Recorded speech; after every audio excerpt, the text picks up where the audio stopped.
Rieccoci con i nostri ospiti, stiamo parlando di Alzheimer, della patologia, ma soprattutto partendo da una storia vera vissuta dal nostro ospite. Stiamo parlando delle persone che assistono i familiari, i cosiddetti caregiver, le persone malate.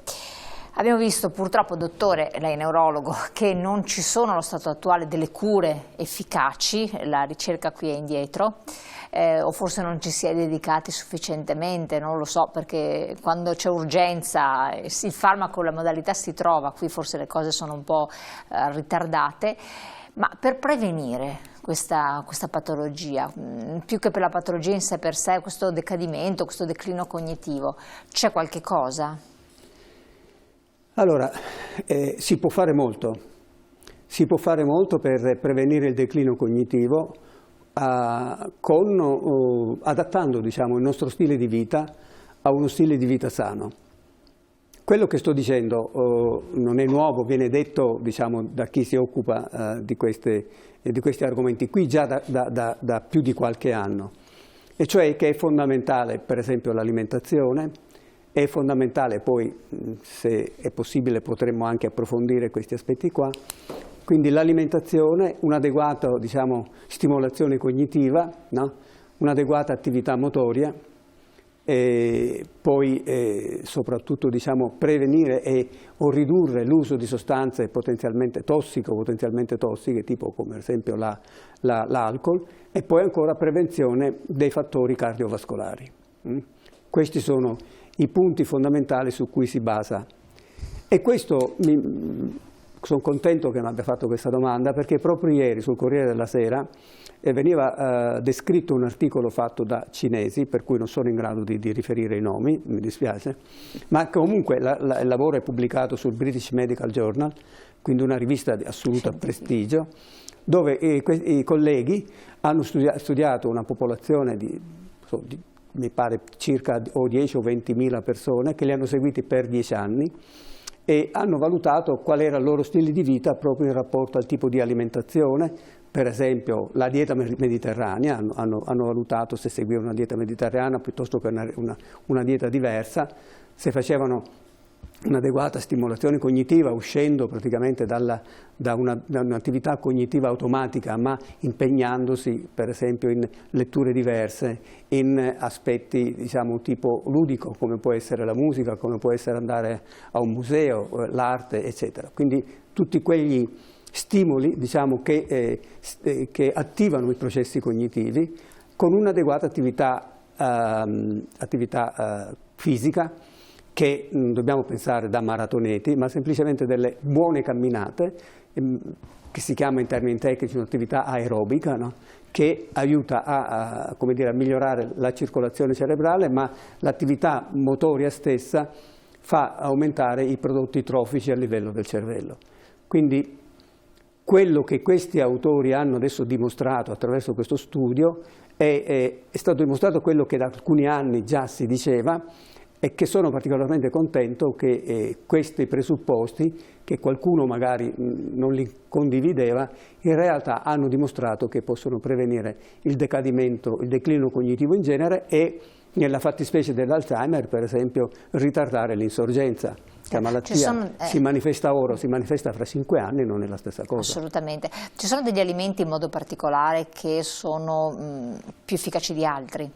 Sì, quindi se noi parliamo di dieta, dobbiamo immaginare una dieta sostanzialmente nella sua struttura generale di tipo vegetariano, no? Con l'aggiunta di pesce, in particolare pesce azzurro. Per quanto riguarda le verdure, che possono essere di tutti i tipi, bisogna che ci sia particolare attenzione per le verdure colorate.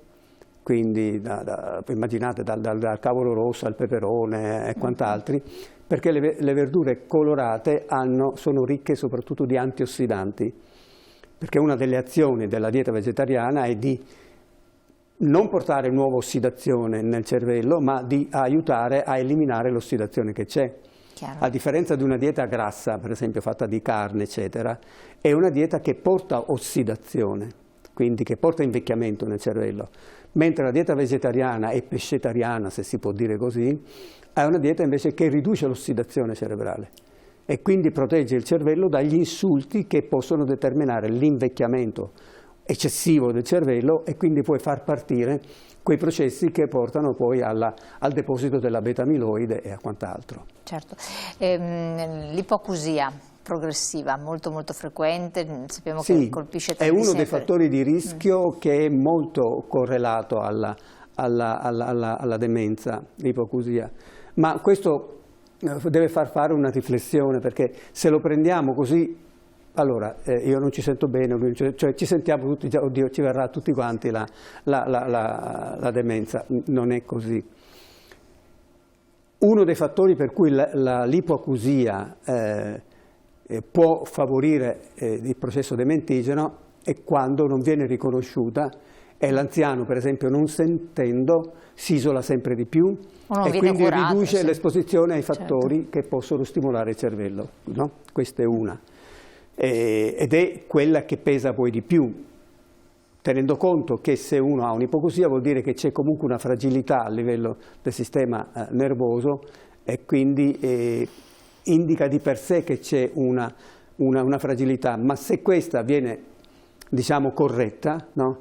E non diventi un elemento che genera isolamento nell'ammalato, è un fattore di rischio relativo, non diventa un fattore di rischio assoluto. Chiaro, questo è molto importante. Vicepresidente, il suo percorso è iniziato, adesso ormai lei opera all'interno dell'associazione in modo attivo, però è iniziato senza avere grandi conoscenze. Si è informato, si è istruito, è cresciuto stando vicino a sua moglie. Certamente. Allora, ci vuole interagire anche col dottore, così potete in qualche modo... Sì, inizio sempre col raccontare quali sono stati i primi segnali, i primi sintomi. La difficoltà di linguaggio. Era un periodo che continuava a dire passami il coso, dammi la cosa. Che età aveva? 55 anni. Non riusciva più a definire gli oggetti. Allora inizialmente non ci badavo più di tanto, anzi magari mi innervosivo un po', eccolo qui il pane, che ne so. Poi invece, notando come questa cosa si ripeteva, decisi di andare a sentire un medico e andammo in ospedale a sentire un neurologo che però ci conosceva come famiglia, conosceva la famiglia di mia moglie, il suo papà che era medico pure lui, e fece a sminuire il problema. Ma sì, dai Chiara, cosa vuoi che sia, anch'io non mi ricordo le parole, anch'io. E quindi ce ne andammo così, un po' tranquillizzati, però il problema c'era. E il problema continuava, e quando sono apparsi poi i primi invece riscontri di difficoltà a riconoscere le persone, allora mi sono deciso di affrontarla in maniera seria. La fermo un attimo, dottore. Questo step è uno step drammatico per una persona, drammatico, perché tante persone sulla mezza età, come diceva il vicepresidente, dimenticano i nomi delle cose, cioè passano, cioè proprio non viene in mente. Poi peraltro questa problematica è molto più frequente dopo il Covid, non si capisce perché cosa è successo, però qualcosa, non so cosa sia correlato, ci spiegherà lei se c'è qualche interrelazione eccetera. Poi però c'è questo salto di cui parlava il vicepresidente e lì incominciano ad essere... Ci spieghi un attimo scientificamente questa questione. Allora, per quanto riguarda Chiara, l'esordio anomico, cioè che non trovava il nome, rispetto, diciamo, a una situazione ordinaria, come può capitare a molti di avere ogni tanto mi manca la parola, era un sintomo quantitativamente molto più rilevante. E poi l'altro aspetto che cambia rispetto a chi ha delle saltuarie anomie è la progressione verso un peggioramento sempre più rapido. Questo per esempio di un disturbo di tipo linguistico, come viene chiamato, è una delle forme che si manifesta per esempio nelle forme giovanili. una demenza senile difficilmente comincia con questi sintomi, comincia di più con i disturbi della memoria in generale, come avevo raccontato prima. Certo. Quindi in questo caso quello che aiuta il clinico è capire l'evoluzione del sintomo nel tempo. Se prima aveva un'anomia, una mancanza di un nome, una ogni, mettiamo ora, e poi diventano 5 all'ora, il discorso cambia completamente. Quindi questo è quello che aiuta il clinico a capire se è un sintomo come può esserci, o un sintomo che è spia di un incipiente o di un inizio di una malattia degenerativa importante. Passaggio che diceva appunto il vicepresidente, non riconosceva più le persone. Come avviene improvvisamente? Cioè si alza una mattina ed è cosa succede nella mente di chi è malato? O che cosa si è trascurato e c'era già magari?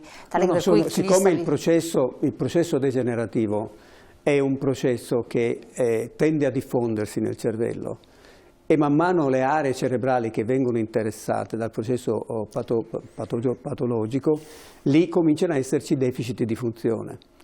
Mettiamo, tanto per schematizzare la situazione di Chiara, che inizialmente il nucleo era in una zona, diciamo, un po' più qui anteriore del cervello, dove c'è il linguaggio, la produzione del linguaggio. Poi la malattia tende a estendersi indietro, a interessare le aree, diciamo, visive, quindi dove noi vediamo un oggetto o vediamo una persona, ma quando vediamo un oggetto o una persona abbiamo, ed è un modulo, diciamo, abbiamo comunque accanto a questo un altro modulo che ci dice chi è quel volto. E c'è un centro regolatore che mette insieme le due informazioni, per cui io quando vedo quel volto gli associo anche un nome, gli associo tutte quelle cose che vanno associate. Ora, quando c'è la malattia questi meccanismi non funzionano più bene, per cui il volto lo vedo, ma le informazioni sul volto non mi giungono, per cui quel volto per me è estraneo.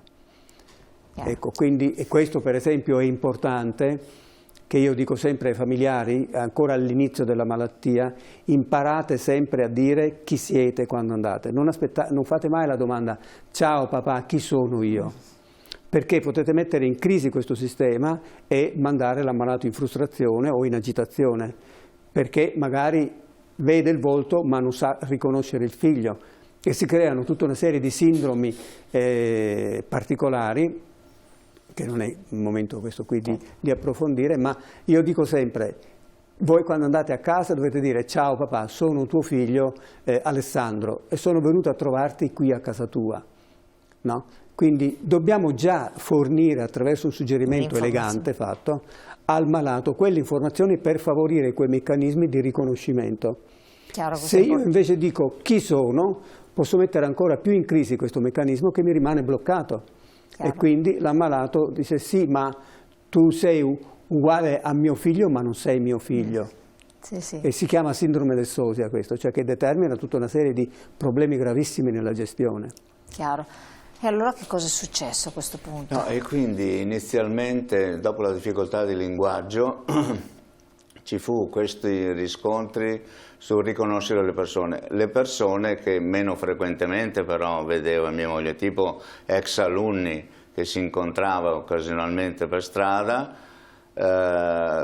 loro salutavano l'ex insegnante, lei ci parlava, ci dialogava. Quando andava via sta persona gli chiedevo Chiara, ma chi è quello lì? Ah, lo sai tu? E quindi riusciva ad abbozzare, a recitare, a far finta di aver capito.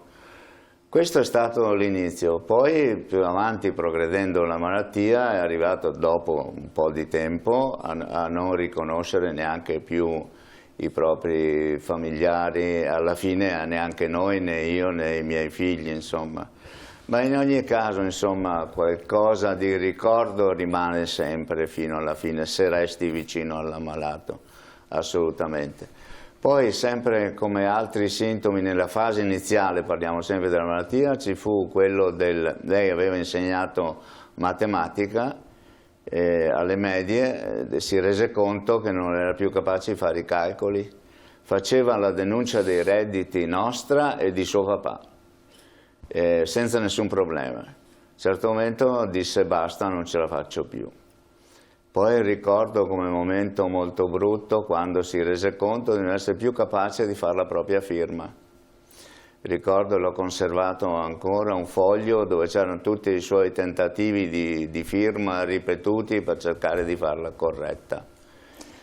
Ecco, e poi ancora la difficoltà a cucinare, la testa non ti dice più la progressione per preparare un cibo, cosa ci va nella pentola, prima, dopo, come si fa, come non si fa.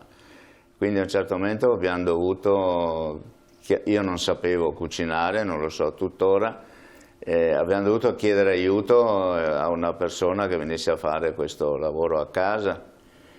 E poi, ecco, sempre nel proseguo della malattia, del peggioramento continuo, poi c'è stato un incremento costante di nervosismo, di insofferenza, di agitazione. La interrompo di nuovo qui, questo è un altro passaggio.